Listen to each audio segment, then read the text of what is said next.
As some of you guys know, the long-standing hardest map in all of BTD6, Bloody Puddles, actually got dethroned by a beginner-level map due to a secret on-spot pits, where you can turn this from one of the easiest maps in the entire game to one of the most difficult.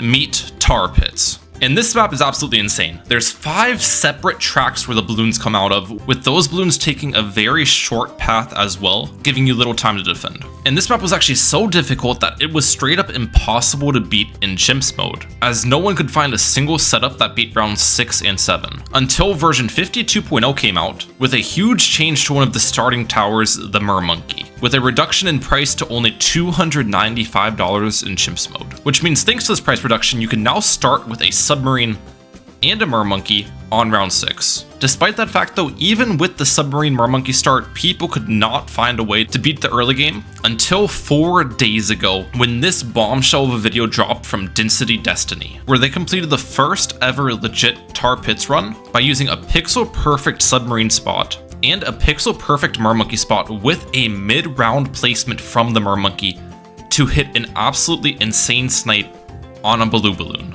Then right after the first snipe hits a second snipe towards a blue balloon at the bottom of the map. And with that, round 6 has been beaten, meaning Tar Pits is now possible in CHIMPS mode. So that's exactly what I'm going to do in today's video. Let's hop right into it. Here we go with the run, ladies and gentlemen. Tar Pits CHIMPS. This is going to be fun. First things first, we have to activate Tar Pits. So we're going to click these rocks in this order. Let's make the map heaps harder. And then next, it's time to get the starting towers down. Submarine and a Mermonkey in this location. Alright, and here we go. The timing of the Mermonkey placement is incredibly important and precise. So we have to start the round, wait for the green balloon to be in the edge of the Mermonkey's range now. Got the snipe. Oh my gosh, did I just first try that? No way, I just first tried the Mermonkey placement and the snipe. That's actually crazy. Okay, we're gonna beat Tar Pits CHIMPS today. Alright, submarine's hitting some crazy snipes as well. Wait. Oh, well, maybe my submarine spot was off then. I'm not sure. I guess we didn't first try it. Alright, attempt number 2 at this. Come on, we got this. Place. Yes, I hit the snipe.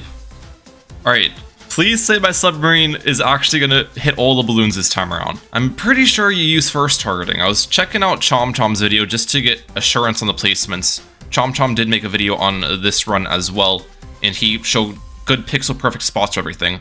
Okay, there we go. We beat round 6. Now, I'm pretty sure for round 7, what you're supposed to do is buy a range on the submarine, and you might need to use strong targeting as well. I'm going to see how first targeting looks on the first attempt, though. Wait a second. Maybe first targeting gets it done. Yeah, there we go. Wow. Okay, this Mermonkey's cracked. Round 6 and 7 has been beaten, guys. Okay, so round 8 is where things get interesting here, because I need to place a Dart Monkey in a pixel perfect location, but here's the thing. I don't have enough money for a Dart Monkey. I'm $5 short. So how am I going to get the Dart Monkey in the correct placement in time is the question. Well, I'm going to try it just winging it. It's most likely not going to work. It's around this spot, though, is the location you're looking for in your dart. Wait, did I just beat round 8? Oh, okay, so round 9 is actually where you determine if the Dart Monkey placement was correct or not, which I'm guessing it wasn't, but let's see. Maybe there's a chance. What you're supposed to do for round 9, though, is get Trident Efficiency on this and Submarine on Strong. I'm guessing we won't be able to.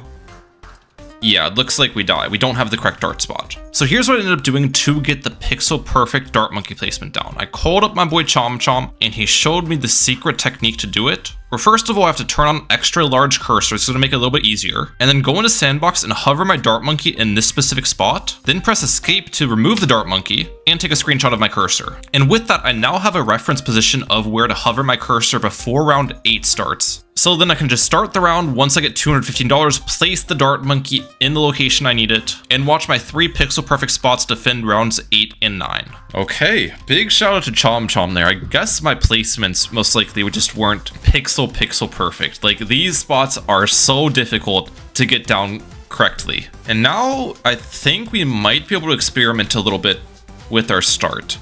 In CHIMPS' video, he used an engineer in round 10. I'm going to see if adding a Mermonkey works, because I am planning on using a Mermonkey throughout my strategy, so the more Mermonkeys I can use in the early game, since I can build them into Echosense networks later, we'll just have it down in this location.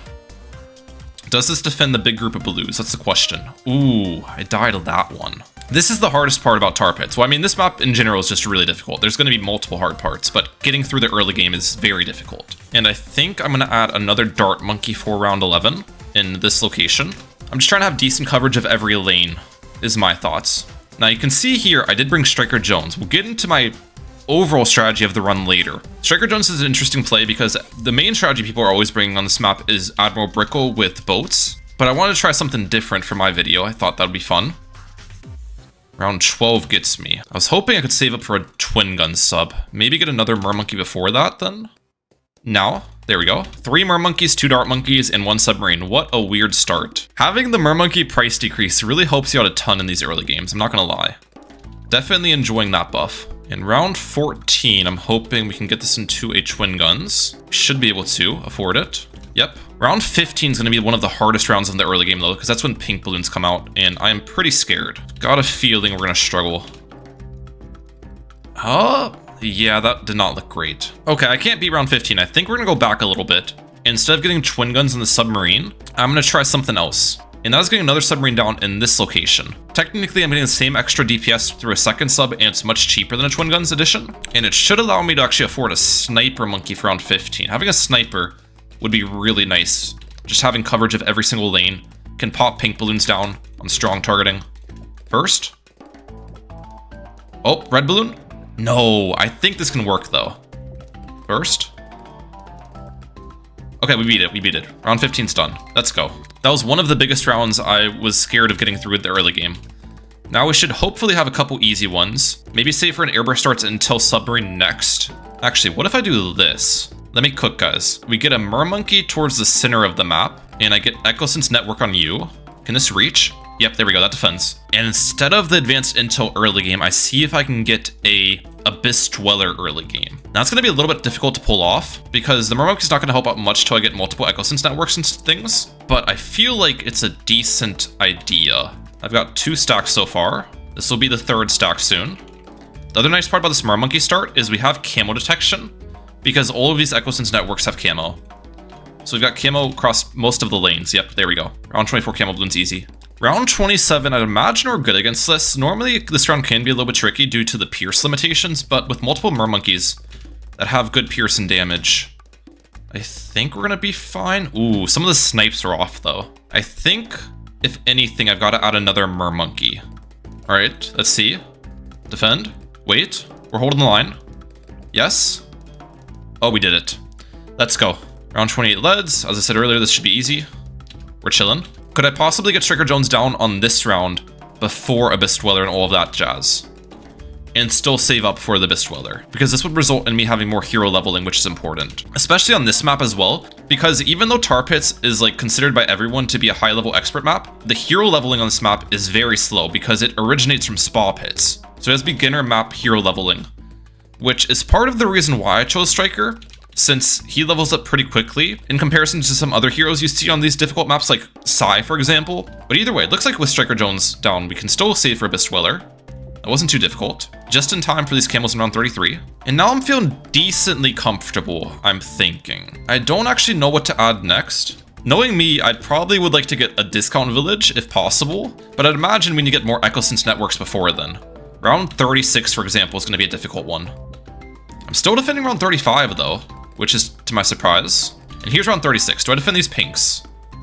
I do not. In that case, what I'll do is get 2 Echosense Networks up. Actually, can I afford a 3rd one? I can't afford a 3rd one. And with that, you can see the range of the Abyss Dweller is actually pretty solid. In addition, I think we're also going to put the sniper on first targeting. Let's see if this makes a difference. First wave gets dealt with. Wave 2, that was not difficult. Wave 3 is the largest. Striker Jones. Man. 10 years later. Okay, last wave. Defend. Please, I upgrade the sniper to faster firing. Okay, we did it. Ooh, I tested like so many different defensive combinations to beat round 36. I knew that round was going to be difficult, but I didn't think it was going to be that difficult. The nice part about getting faster firing on the sniper as well is it's going to give me a little bit of extra lead popping power for rounds 37 and 38, which both have leads. This round we defend. And my hope here is if I don't spend any more cash, I can get Abyssal Warrior for the round 40 MOAB. That would be ideal, but I don't know if it's necessarily in the budget. Round 39 should be easy. We're good. Oh, I do afford it by $160. Okay, that's great. Does this pop the MOAB? Stun? What if I stun the MOAB class Slayer instead of stunning the ceramics? Wait for everything to be attacking. We want to stun when the damage is the maximum. That stun duration was really bad, but we still got it. I did not realize the stun was so short. The first 40 rounds have been beaten, which is huge for us. And next up on the plan, I think we will get that village I was talking about beforehand. Right about here. If I buy range on it, it does reach the Monkey, yep. And I can get jungle drums. And then finally bring out my favorite discount village in here, Monkey Commerce, which will allow me to discount this Monkey, Echosense Network. We have 8 stacks now. Then we can get stack number 9 in this location. Here's stack number 10. There we go. Map-wide range Monkey has been achieved. And my question with this setup remains, can it save for a Lord of the Abyss? Because ideally I get Lord of the Abyss up before the difficult rounds come, which is going to be, you guys already know, 61, 62, 63, so on and so forth. But my worry is, since I have very little MOAB class damage, this is the only thing that can really damage MOABs, I will struggle against the 50s. So we'll see. And here's round 50. Oh, wow, that MOAB was actually more difficult to pop than I thought. On top of that, those lead balloons are going to give me a problem too, so I think the best plan is getting one of these guys on the field, our Riptide Champion. This can pop leads and it'll give me just a little bit of extra damage that I probably need. Let's see how I look now. Much better. Yeah, I'm feeling pretty good about my strategy right now, I'm not going to lie. This is working out well. Let's stun this MOAB. There we go. We've already saved up 17k, so I'm only 7k away from the Lord of the Abyss. Oh, round 57. 2 MOABs at once. This is where things get interesting. I can't believe we actually defended both of those. What the heck? The Riptide Champion adds a surprising amount of damage for how cheap it is. Like, there's no way we'd be defending these MOABs without it. Okay, I do die against those ones. I think we just gotta play around with the timings of the stun, possibly. Stun now? Okay, yes. See what I'm talking about? We defended it. And with that, I can buy the Lord of the Abyss. So let's get it up. Okay, and we're gonna start saving up for the Carpet Spikes next is my plan. But we have to beat round 59. The only thing I can pop these camo leads is my Riptide Champion, so I'm not sure if we'll see every single one. It's doing a pretty good job. No, it's not enough. In that case, it wouldn't hurt to just get one more of these guys, I feel like. And this should be able to clean up every single lead with relative ease. Yeah, we're good. But now the question comes, where do I want to have my Carpet Spikes placed? The location of it doesn't normally matter that much, but in this case it does matter because one, I have Lord of the Abyss, which can give plus 40% pierce to it. But then also, since I brought Striker Jones, guys, you can't forget about it. Striker Jones gives an additional plus 25% pierce. So my Carpet Spikes is going to be absolutely crazy strong in this run. But that means I need to place the Carpet Spikes underneath both of these guys' range, and ideally underneath my village range as well. So basically in this location is the only spot. Let's get an Ice Tower right about here. Arctic Wind. And Carpet Spikes, I can fit it right about here. Let's go. Round 62 is easy, by the way. How do we do against round 63? Lots of ceramics, and Lord of the Abyss just does Lord of the Abyss things. Oh, this is interesting. The Spike Factory is actually shooting down spikes on the path that's not active, like the path from the Spa Pits map. I did not think that would happen. I'm guessing it won't really impact this run though, because this path is still so close to the Tar Pits path that all the Carpet Spikes will still get eaten up from the MOAB class layers. You know what I'm saying? And Carpet is 44.2k, so it's a little bit expensive. I don't know when the timing of this will actually be afforded. I think I will have to beat some pretty difficult rounds beforehand, like mid-80s is going to be the timing. Here's round 75 though. How do we look? Bunch of BFBs coming out. Let's use the Spike Storm ability now. As you can see, that does a lot more damage than the normal Spike Storm would. Having those pierce bonuses does make a pretty large difference. Round 76 is easy. And then I can use Spike Storm again for these BFBs on round 77. Should be able to deal with these. Yep. And here is the ZOMG. First of all, I just want to see if we can defend this without a Spike Storm ability. I think there's a chance because the main attack of this will deal a decent bit of damage. We can also use a stun. Yeah, we're actually good. Nice. With that, we have passed the first 80 rounds of the game, so that does actually give you the achievement for this map. And also, we've got to deal with Super Ceramics now too, which will change things up a little bit. I think if we got Spike Storm available, the round shouldn't be that hard though. It's going to be the rounds without Spike Storm that will give me a run for my money. Let's use Striker Jones stun. Okay. I'm dead to those ceramics. Actually, no, I'm not. The Riptide Champions, bro. Don't sleep on them. Let's Spike Storm these. Yep. Okay. We're 4k away from the save up. Oh my gosh. The Carpet Spikes Lord of the Abyss combination needs some sort of nerf, I'm telling you. It should not be this simple to save $41,000 on the hardest Ninjakiwi made expert map. But we are dead round to 83. What if I got a larger radius in this ice tower, and then got an alchemist to outbuff my Lord of the Abyss? Some extra attack speed would be nice to have. I think this defends. It's looking like it. Yeah, we're good. Round 84. Let's use a Spike Storm now. And with that, we got Carpeted Spikes. I'm feeling good. I'm feeling great. I'm ready to destroy the rest of these rounds. 85 should be easy with the Carpeted Spikes. I mean, this guy's literally getting an extra 60% Pierce, I'm pretty sure. Or 65% Pierce. It's 40% from Lord of the Abyss. And it's 25 from Striker Jones. So that makes a big difference in the strength of it. And with that, I really don't know what to buy next. I have a couple ideas. One of them is a bomb shooter. A bomb blitz could be pretty good. Because I've got Striker Jones first of all. So Striker Jones is going to buff the damage, reset the ability cooldown of the bomb blitz. All of that type of stuff. But also we don't have that much support upgrades. So something like a absolute zero in the center of the map could be decent. Some MOAB glues could be a good idea. There's a lot of different directions I could take my defense. And when I'm normally put at a crossroads here, I think the best decision is just wait, save up some money, so then when I do inevitably reach a problem round, I'll have options. You know what I'm saying?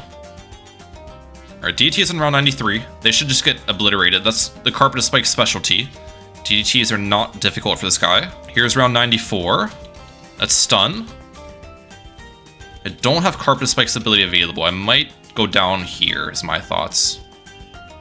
Come on, Carpeted Spike's ability? Just in time? Oh, just in time. No, I still go down. Let's try the absolute zero. I'm just gonna build my previous ice tower into it. I know this is not necessarily the best absolute zero location, but I can't really have it in the center. And if I had it close to the center, it wouldn't be underneath my village as well. So this spot will do. It looks like that does defend round 94 now. I don't think round 95 DTs are gonna be difficult at all. I feel like we're just gonna spawn kill most of these blimps. That looks to be the case. Lord of the Abyss cleans up ceramics, Carpeted Spikes deals with the MOAB class layers. And here's round 96. This round could get a little bit difficult. Yeah, I'm actually dead off the start. And the annoying part about the Carpeted Spikes is when you redo the round, the spikes that were like on the map from the end of the previous round get disappeared. So that's kind of frustrating. But let's try using some abilities here then. Do I need to use an absolute zero ability or no? Well, that's kind of a bad timing for it. I think I need to save the absolute zero ability for the ZOMGs at the end of the round. Yeah. Okay, AZ, wait. Now. Yep, good timing. Stun. Gotta remember to be using those Striker Jones stuns. I've been forgetting about them a lot throughout this run. And do we defend the ZOMGs now? Striker Jones stun again. I think I'm good. Yeah. This combo is just too strong. Round 97 should be a pretty easy one. We're gonna stun the top ZOMG. Ideally, we go into 98 with every single ability available. I'm pretty sure I'm gonna need to spend more money for round 98. That's a given on this map. We do beat 97 though. Here we go. The big ol' 98. Let's wait for most of the ZOMGs to come out, then we're gonna absolute zero now. Stun. Wait for the Carpeted Spikes ability till I need it. Let's go now. Okay. Defend. Stun again. I'm so dead. I'm so dead. I'm so dead. Man, that was actually a decent attempt though. We popped a lot of it down. What's the most effective thing to add to help me out here? That's what I'm thinking. Okay, what if we just upgraded these Echosense networks to Riptide Champions? We get some extra damage through this. Please. Hold the line. One more Carpeted Spikes, yes. This is the longest I've defended yet. Oh, those MOABs in the top right corner. It's gonna work. I know these Riptide Champions are gonna do it. It's just a matter of time now. Absolute zero now. Defend. Yes. We're holding the line. This is the part that gets difficult. Defend the top lane. Top lane. Yes, okay. I think we've done it. As long as I can defend these back BFBs. Oh, that right lane's gonna get me. It might get me. We're good? At the carpet? Oh my gosh, 98 finally got beaten. That took forever. I'm hoping round 99 is not too bad. I have an absolute zero ability available, but I ideally want to save it. I just gotta be careful. I think I need to use it. Wait. No. I know I'm spamming pause, guys, but I gotta play careful. I think I'm good. Yeah. It's a good thing I saved Absolute Zero, because now I have it for the BAD. Which I'm not sure if we actually have enough damage, because not that many carpets of spikes are gonna land on the correct path. But since I have so many pierce bonuses on it, I might be okay. Ability? Yes. Freeze. I'm gonna stun the BFBs, I think. Wait till they pop. Wait. Now. Can I activate again? Oh, we did it. We did it. Let's go. Ooh, Tar Pits has been beaten with Carpet of Spikes Lord of the Abyss combination. I really enjoyed that. I'm gonna be honest, guys. That was fun. Carpet's got 968,000 pops. Lord of the Abyss has about 800k. Riptide Champion's got a decent bit. And yeah, let me know your thoughts about Tar Pits. It's really cool that this map's doable now. Once again, big shout out to Destiny for the first ever completion and finding out how to start on the map. His video will be linked in the description down below. And let me know if you'd like to see future challenges on this map as well, like maybe an attempt at a 2 megapops challenge or a black border. But I'll catch you guys next time. I'm like out. Peace. Have a good one.